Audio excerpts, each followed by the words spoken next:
Good morning and a warm welcome to your show, Sunny Mornings in Boston.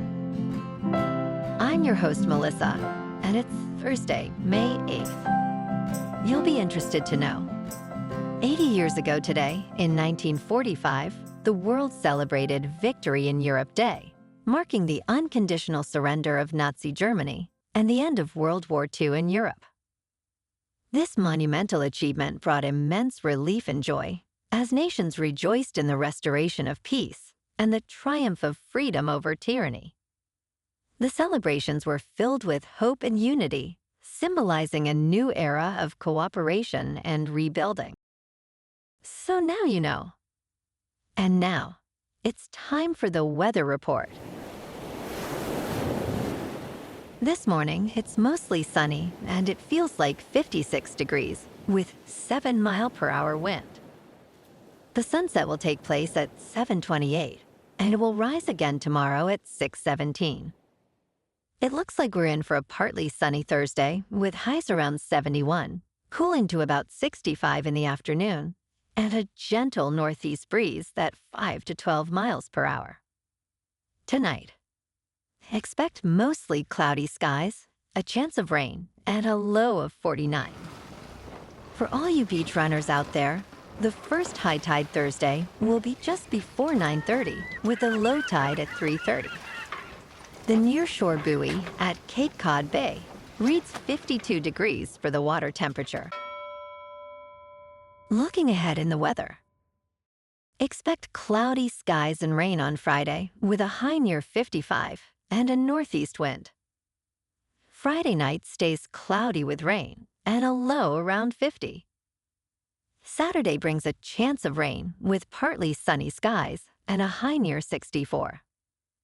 Saturday night, there is a slight chance of rain early, then mostly clear with a low around 52. Sunday will be sunny and warm, reaching a high near 71. Sunday night will be mostly clear with a low around 49. Monday stays sunny and warm, hitting a high near 78 with a low around 56 at night. Bonjour, food enthusiasts. This podcast is brought to you by Versailles Cafe and Pastries in Encinitas. Nestled on El Camino Real South, just north of Encinitas Boulevard, this cafe is a haven for culinary delights. Indulge in their amazing Eggs Benedict or their gluten-free crepes. You can grab a panini for lunch or just breeze on through to get your morning coffee. They are open every day from 8 to 5. So stop on by and don't forget to tell them Sunny Morning sent you. In local news, the New England Patriots are generating significant excitement for their 2025 season, transitioning from rebuilding to build. With promising players like Maye and Stefon, ticket demand is soaring. Even before the schedule is finalized, several games are already labeled as selling fast on StubHub, where tickets range from a minimum of $230 for high-demand matchups to $180 for others. Fans can look forward to 9 home games at Gillette Stadium, which accommodates over 68,000 fans. For more information on tickets and stadium guidelines, check StubHub.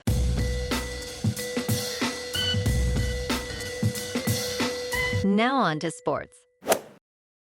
In a thrilling Game 2, the New York Knicks overcame a 20-point deficit to defeat the Boston Celtics again, taking a surprising 2-0 series lead.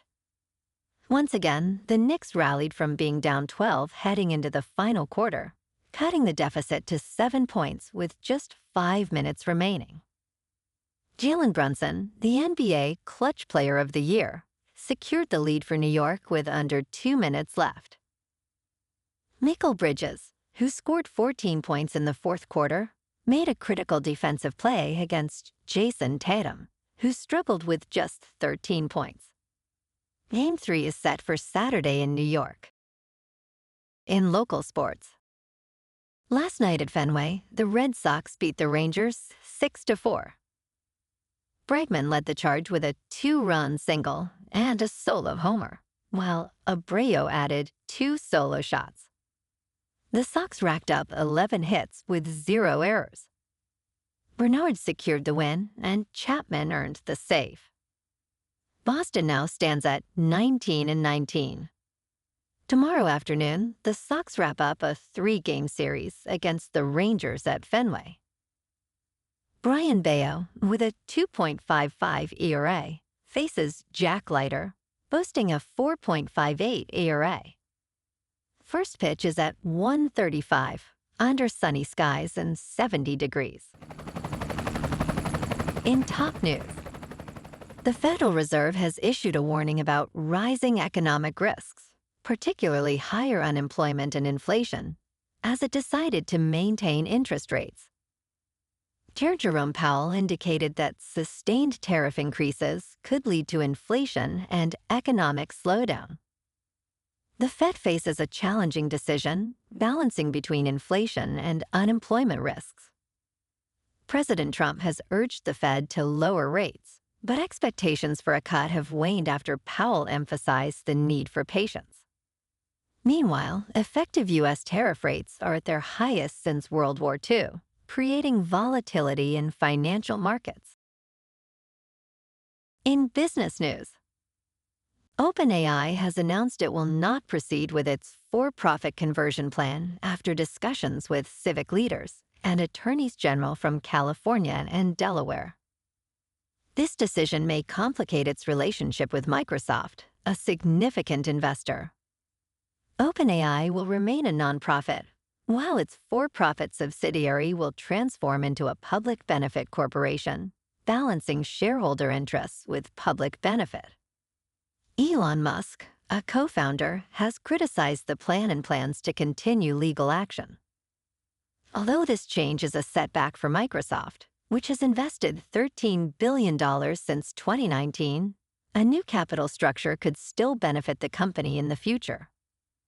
In crypto movement, Bitcoin is up 3% to about $99,000. Ethereum is up 5% to just over $1,900. And Goatsis Maximus is up 9% to 7 cents. Moving on to a more local vibe.